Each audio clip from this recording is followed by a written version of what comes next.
저희 부모님들이 한국에 사십니다. 지난해 한번 부모님들을 방문을 했는데 그때 저희 아버님이 서재에 이렇게 들어가시더니 네가 갖고 싶은 거 다 가져가라 그러시더라고요. 이제 연세가 많으셔서 삶을 이렇게 정리를 하시는 것 같아요.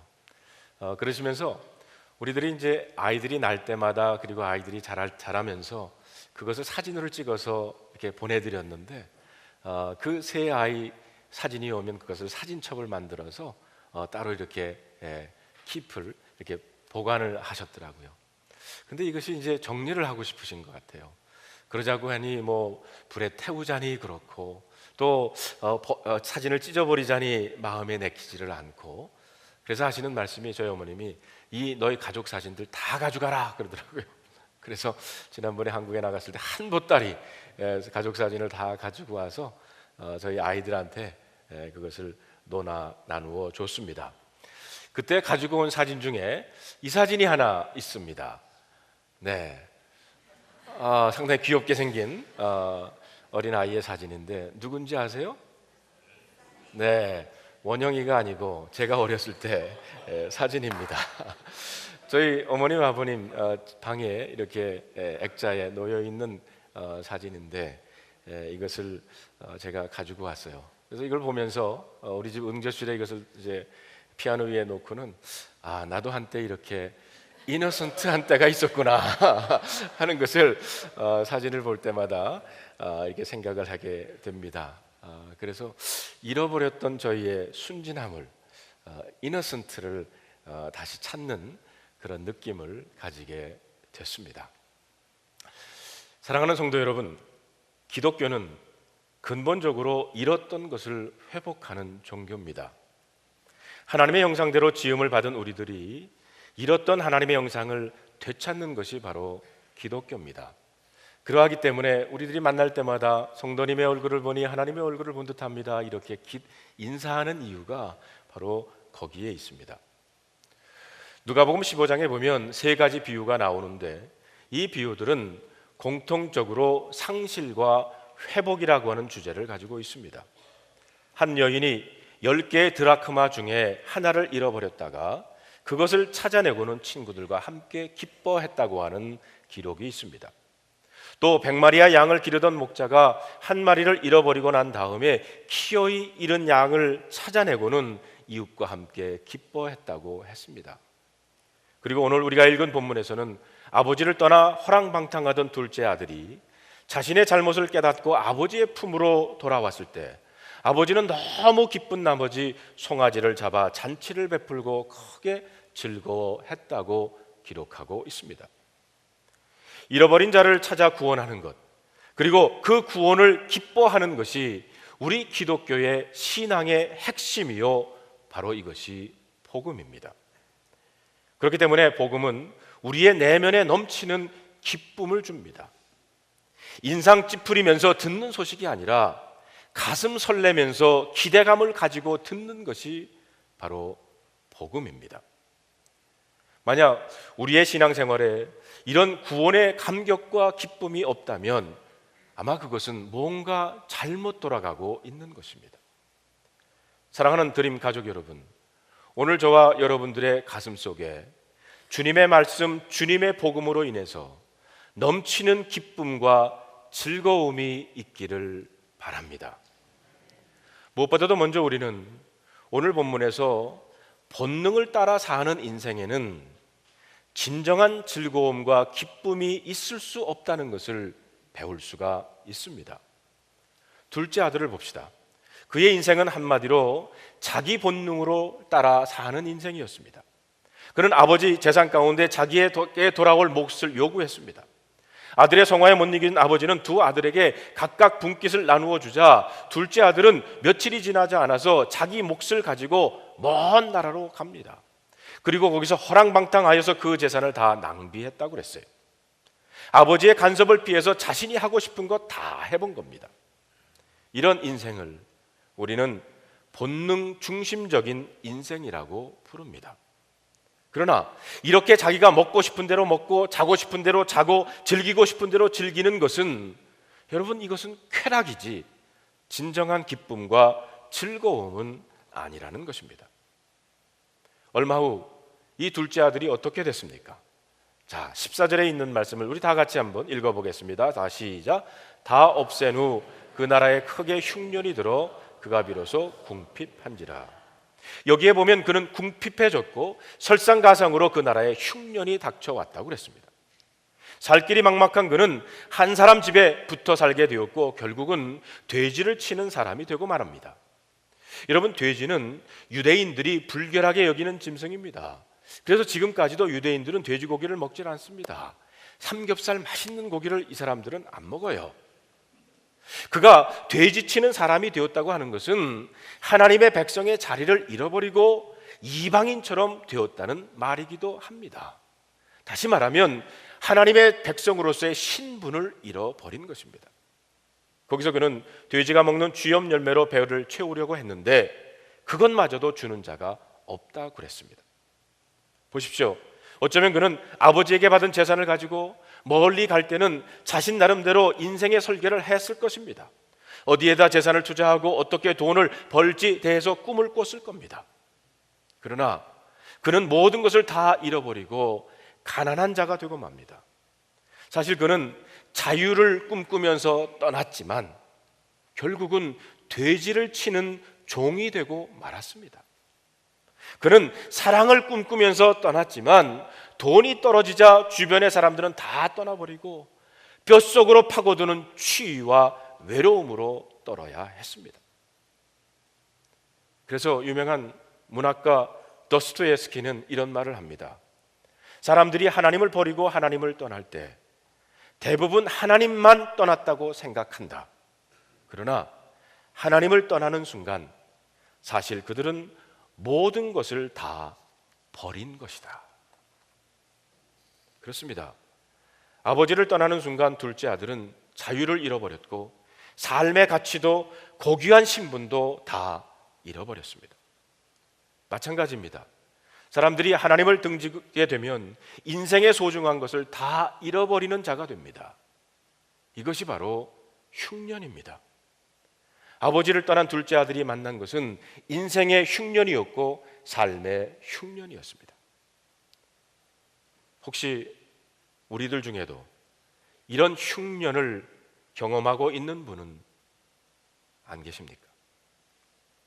그런데 여러분, 이렇게 흉년을 만난 것을 단순히 불행한 것으로 생각만 할 필요는 없다는 것입니다.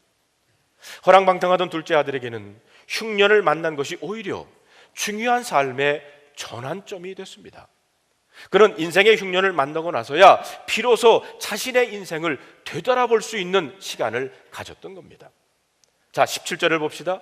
이에 스스로 돌이켜 이르되 내 아버지에게는 양식이 풍족한 품꾼이 얼마나 많은가. 나는 여기서 주려 죽는구나. 여기에 보면 이에 스스로 돌이켜라고 하는 말이 나오는데 영어 성경에 보면 이것을 He came to himself라고 기록이 됩니다. 자기 자신에게로 돌아왔다는 말입니다.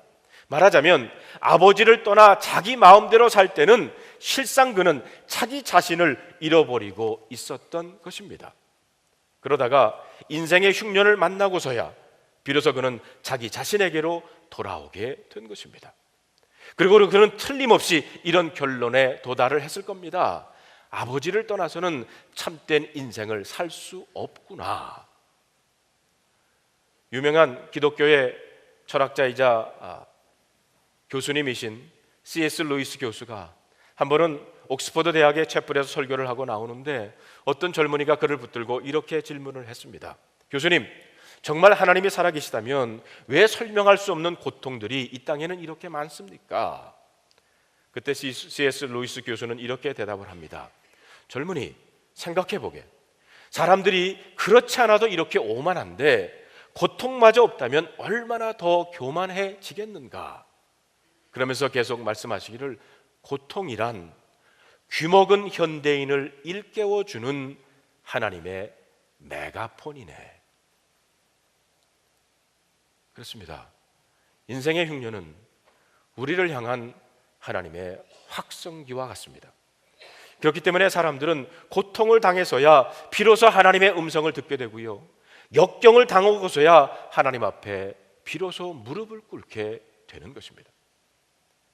그러므로 여러분, 지금 자신에게 인생의 흉년이 왔다고 생각하거든 그 흉년 속에서 자신의 인생을 성찰하시고 하나님께로 돌아오시는 여러분들이 되시기를 바랍니다. 그리고 하나님을 향한, 그리고 내려야 할 결단이 무엇인가를 깊이 생각해 보시는 여러분들이 되시기를 바랍니다. 두 번째로 우리가 오늘 본문에서 배울 수 있는 것은 구원이란 용서하고 기다리고 계시는 그 아버지께로 돌아오는 것입니다. 자, 20절에 있는 말씀을 우리 다 같이 한번 읽어보겠습니다. 시작. 이에 일어나 아버지께로 돌아가니라. 아직도 거리가 먼데 아버지가 그를 보고 측은히 여겨 달려가 목을 안고 입을 맞췄다고 그랬어요. 여기에 보면 아버지는 아들을 이미 용서하고 돌아오기를 기다리고 계십니다. 여기 보면 아직도 거리가 먼데라고 하는 말이 나오는데, 이 말은 저 멀리 서 있는 사람이 누구인지 알아볼 수 없는 거리라는 겁니다. 그럼에도 불구하고 아버지는 단번에 그가 둘째 아들이라는 것을 알았습니다. 그날 우연히 동네 어귀를 바라보다가 돌아온 아들을 본 것이 아니었습니다. 아버지는 둘째 아들이 집을 나가고 난 다음에 습관처럼 동네 어귀를 바라보고 있었을 것입니다. 집 나간 아들이 기다리고 기다렸기 때문입니다. 그러다가 아직 거리가 멀지만 동네로 들어오는 길에 한 사람이 있는 것을 보고는 그가 바로 자기 아들인 것을 그는 직감적으로 알았던 것입니다. 또 오늘 본문에 보면 보고라고 하는 이 단어 역시 아버지의 기다림을 알려주는 단어입니다. 여기서 보았다는 것은 둘째 아들이 아버지를 본 것이 아니라요, 아버지가 둘째 아들을 먼저 보았다는 겁니다. 또 성경은 측은히 여겨 달려갔다고 그랬어요. 누가 누구에게 달려갔습니까? 아버지가 아들에게 달려갔다는 겁니다. 집 나간 아들이 아버지에게로 돌아오고 있지만 아들을 보고 측은히 여겨 달려간 것은 바로 아버지였습니다. 그래서 유명한 설교자인 스펄전 목사님은 이 부분에 대해서 이렇게 설교를 하십니다. 둘째 아들이 간신히 한 걸음 한 걸음 무거운 걸음을 내딛고 있었을 때 아버지는 벌써 10걸음으로 달려왔다는 것입니다. 그런 의미에서 본문은 방탕한 아들이 아버지의 집으로 돌아오는 이야기일 뿐만이 아니라 사실은 집을 나간 둘째 아들을 기다리고 계시는 아버지의 이야기라고 우리는 읽어볼 수가 있습니다. 기다리고 계시는 아버지, 그분이 바로 하나님이십니다. 예수님은 이 비유를 통해서 하나님을 떠난 인간들을 여전히 기다리고 계시는 하늘 아버지를 우리들에게 보여주시기를 원하신 것입니다. 그렇습니다. 우리 하나님은 이미 다 용서해 놓고 기다리시는 분이십니다. 하나님은 우리에게 어떤 조건을 먼저 제시한 적도 없습니다. 내가 돌아오면 용서해 줄 게가 아닙니다. 사실 우리 하나님은 이미 다 용서해 놓고 저와 여러분들이 돌아오기를 기다리고 계십니다. 이런 하나님의 마음이 가장 잘 나타난 것이 바로 예수 그리스도의 십자가 사건입니다. 하나님은 이미 2000년 전에 당신의 아들을 이 땅에 보내주셔서 우리 죄를 담당하여 십자가에 죽게 하셨습니다. 우리가 받아야 할 저주, 여러분과 제가 받아야 할 채찍 대신 그것을 대신해서 다 맞으셨고요, 우리가 받을 형벌을 받게 하셨습니다. 그리고 우리에게 돌아오기만 하라고 말씀하십니다. 아버지에게로 돌아오는 것, 이것이 바로 구원입니다.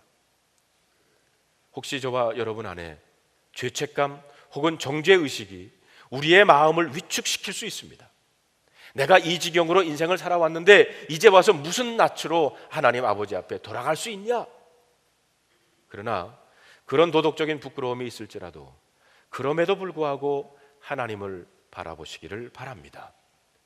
우리 자신의 잘못된 행위보다 우리 하나님의 사랑이 훨씬 더 크고 깊고 그리고 우리를 향해서 오늘도 기다리고 계시기 때문입니다. 하나님은 이미 용서해 놓고 저와 여러분들을 기다리고 계신 줄로 믿습니다. 세 번째, 우리가 본문에서 배울 수 있는 것은 구원이란 아버지께 용납받는 것이라는 겁니다. 오늘 본문에 보면 아버지는 돌아온 아들을 향해서 한마디쯤 내가 어떻게 그럴 수 있냐? 가져간 돈 어떻게 했느냐? 이렇게 할 만한데, 꾸짖고 책망할 만한데 아버지는 그렇게 하지를 않습니다. 둘째 아들이 아버지, 제가 하나님께 죄를 졌고 아버지 앞에 죄를 지었습니다. 저는 다시 아버지의 아들이라 불릴 자격이 없습니다. 이렇게 말을 했는데도 아버지는 이 말을 듣지를 않습니다. 오히려 아들을 안아주고 입을 맞추고는 종들을 불러서 이렇게 말합니다. 22절에 있는 말씀, 우리 다 같이 한번 읽어봅시다. 시작. 아버지는 종들에게 이르되 제일 좋은 옷을 내어다가 입히고 손에 가락지를 끼우고 발에 신을 신기라. 아버지는요, 둘째 아들에게 새 옷을 입히고 가락지를 끼우고 새 신을 신겼다고 그랬어요. 여러분, 가락지는, 반지는 새로운 언약의 표시입니다. 그리고 새 옷을 입히고 신발을, 새 신을 신겨준 것은 그동안 둘째 아들이 방탕하면서 돼지를 치는 종이었기 때문에 제대로 옷도 입지 못했을 것이고 신발도 없었을 것입니다. 그런 아들에게 아버지는 새 옷과 새 신을 신겨줬어요. 말하자면 종으로 전락한 아들을 다시 아들의 신분으로 회복시켜 주신 겁니다. 이 신분의 회복, 이것이 바로 우리가 예수 그리스도 안에서 얻는 구원인 줄로 믿습니다. 우리가 하나님께로 돌아오면 바로 이런 일들이 우리에게 일어납니다. 하나님은 우리의 죄를 용서해 주신 것만이 아니라 우리를 의롭게 하십니다. 구원이라고 하는 것은 바로 이렇게 우리의 신분이 회복되는 것을 말합니다. 그런데 아버지는요, 여기서 끝나지 않고 잔치를 벌이세요. 23절에 보면 살찐 송아지를 끌어다가 잡고 그리고 먹고 즐겼다고 그랬어요. 여러분, 송아지를 잡는다, 이것은요 큰 잔치를 의미하는 겁니다. 어떤 목사님의 페이스북에 이런 글을 올리셨더라고요. 지적 장애 아들이 악기를 연주하는 것을 봤답니다. 바이올린, 첼로 여러 악기들을 가지고 와서 훌륭한 연주를 했어요. 연주가 끝나자 그 자리에 모여있던 사람들이 모두 그들을 향해서 기립박수를, 일어나서 박수를 쳤습니다. 그런데 그 순간 이 목사님의 마음속에 하나님이 주신 음성이 이렇게 들리더라는 거예요. 저 지적 장애 아들의 연주를 듣고 기립박수를 하는 것이 하나님의 마음이라는 겁니다. 한번 생각해 보세요. 지적 장애 아들의 연주가 완벽하거나 기가 막히게 뛰어났기 때문에 기립박수를 했겠습니까? 그것은 아닙니다. 그들은 장애 아들입니다. 악기를 들고 무대에 나왔을 때 자기 자리조차 스스로 찾지 못하는 아이들입니다. 부모의 손에 이끌려서 자리를 잡고 연주가 다 끝나면 다시 부모가 나와서 손을 잡고 무대에서 내려갑니다.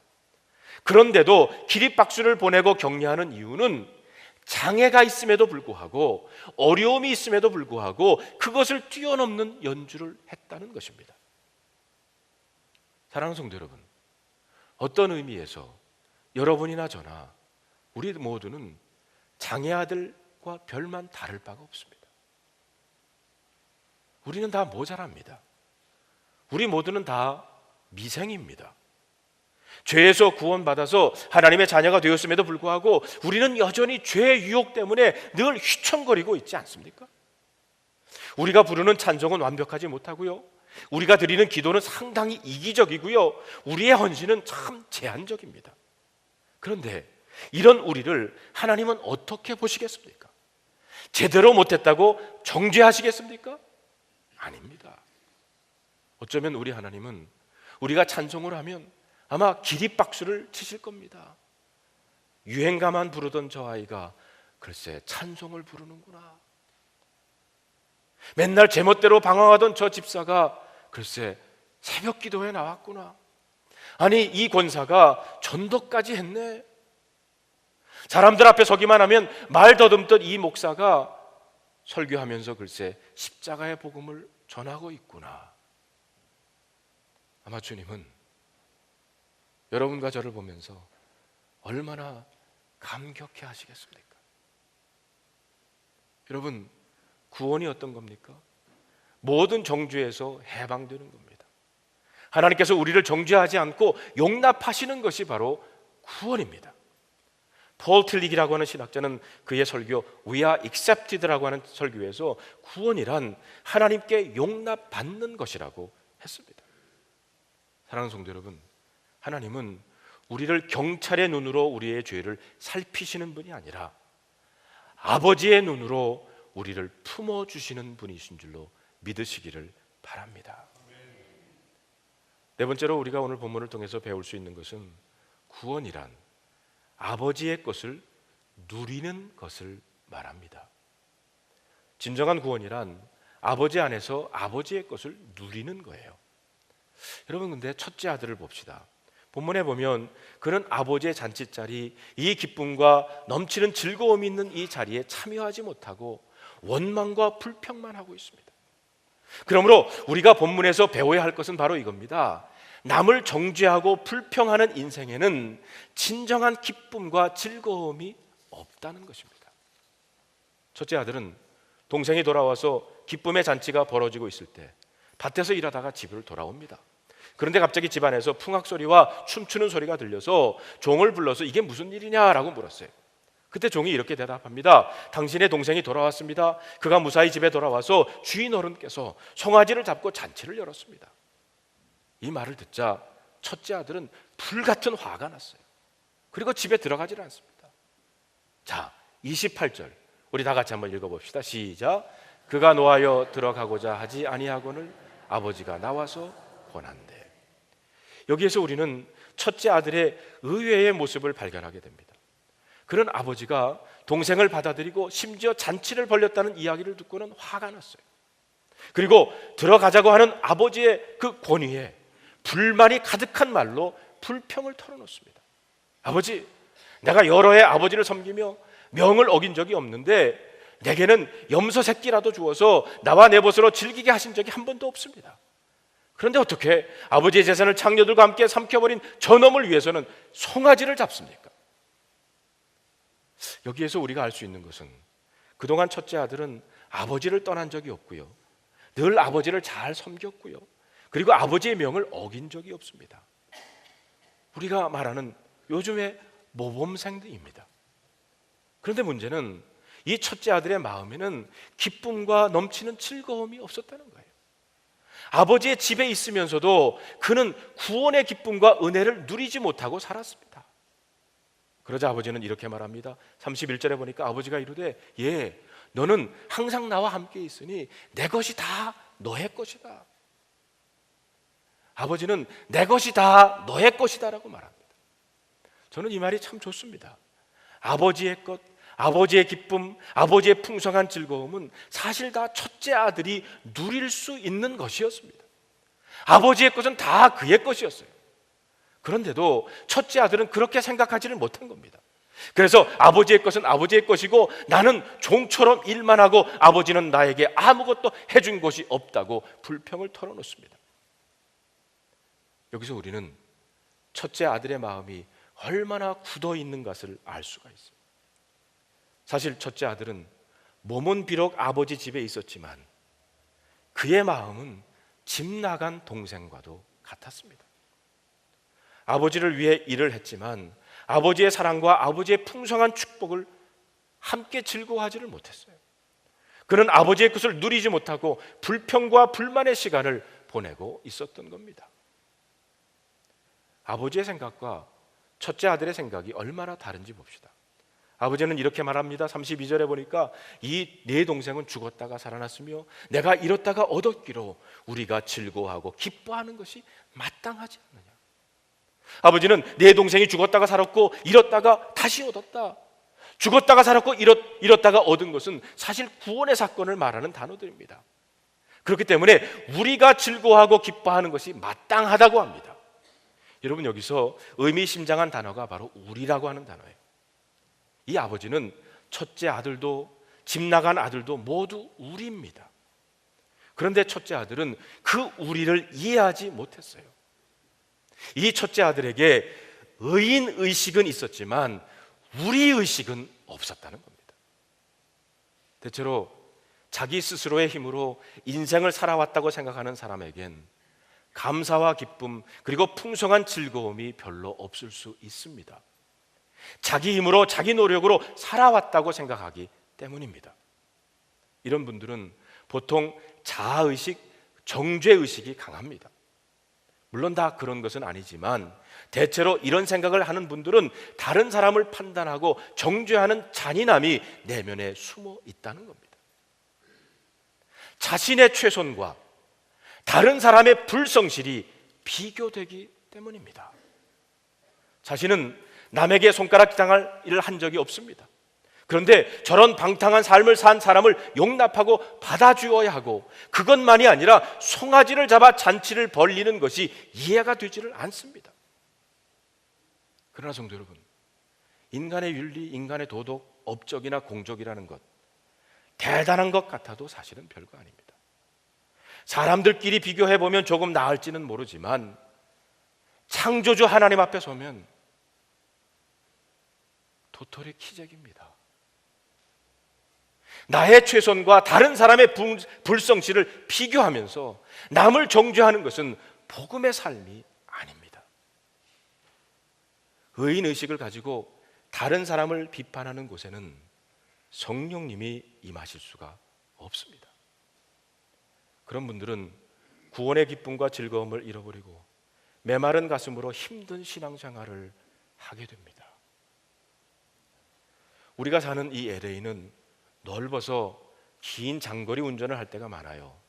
근데 운전을 하다 보면 조는 경우가 많습니다. 저도 그럴 때가 많은데, 그러면 졸리면 어떻게 이 졸음을 이길 수 있을까? 온갖 방법을 다 동원해봐도 그 졸음을 이길 방법이 없어요. 근데 어느 분이 저한테, 목사님, 졸음을 이기는 기가 막힌 방법을 알아냈다는 겁니다. 절대로 졸지 않는 방법, 그게 뭡니까? 그랬더니 그분이 하는 말씀이 다른 사람을 험담하는 거래요. 옆에 있는 사람과 함께 다른 사람 험담하기 시작하면 절대로 졸지 않는답니다. 오히려 말똥말똥해진대요. 남을 험담하는 것, 졸음까지도 쫓아내는 힘이 있습니다. 아무리 좋은 설교를 들어도 졸지만 남을 험담하는 것, 밤을 새워도 멀쩡하다는 거예요. 그러나 여러분, 알아야 합니다. 원망과 불평, 험담에는 기쁨과 넘치는 즐거움이 있을 수가 없어요. 지난 주간에 모리아산 특별 새벽 기도를 하면서 우리들은 잠언을 묵상했습니다. 여러분, 그 잠언이 우리에게 들려주는 말씀이 뭐였습니까? 입이 미련한 자는 멸망하느니라. 악한 사람이 입을 열면 이웃과 마을이 망한다고 했어요. 험담과 불평은 사람의 영혼을 파괴하는 무서운 독소가 있다고 했습니다. 불평하고 비판하고 정죄하는 이 첫째 아들이 누굽니까? 아마 도덕적으로 대단하다고 스스로 생각하고 있었던 당시 바리새인들과 서기관들이었습니다. 당시 바리새인과 서기관들은 세리와 죄인들이 하나님의 사랑을 결코 받을 수 없는 그런 존재라고 생각을 하고는, 그리고 반면에 자기들은 꽤 괜찮은 존재라고 생각을 했던 사람들입니다. 그렇기 때문에 말씀을 들으러 온 세리와 그 죄인들에게 박수를 치기는커녕 냉정하고 싸늘하게 돌아서서 마음으로 심판하고 분노하고 멸시하고 정죄를 한 것입니다. 오랫동안 신앙생활한 저와 여러분들은 어떻습니까? 혹시 우리들의 마음이 메마르고 구원과 기쁨과 그리고 풍성한 즐거움을 다 잃어버리고 있지는 않습니까? 여러분, 저와 여러분들은 누가 뭐라 해도 하나님 안에서 그 하나님의 구원의 즐거움과 기쁨을 회복해야 될 줄로 믿습니다. 구원은 아버지 안에서 누리는 기쁨을 의미합니다. 아버지를 떠난 인생은 진정한 기쁨이 있을 수가 없습니다. 자신의 업적이나 자신의 공적을 내세워서 다른 사람을 판단하거나 정죄하는 데에도 역시 기쁨과 즐거움은 있을 수가 없습니다. 하늘 아버지 안에 들어와야 기쁨이 있습니다. 우리를 이미 용서하시고 받아주신 그 아버지를 만나야 진정한 행복이 있다는 것입니다. 사랑하는 성도 여러분, 하나님 아버지를 기뻐하고 즐거워하시는 여러분들이 되시기를 바랍니다. 그리고 그분 안에서 진정한 구원의 기쁨과 즐거움을 회복하셔서 그것을 맛보시며 사는 이 한 해가 되시기를 주님의 이름으로 축원합니다.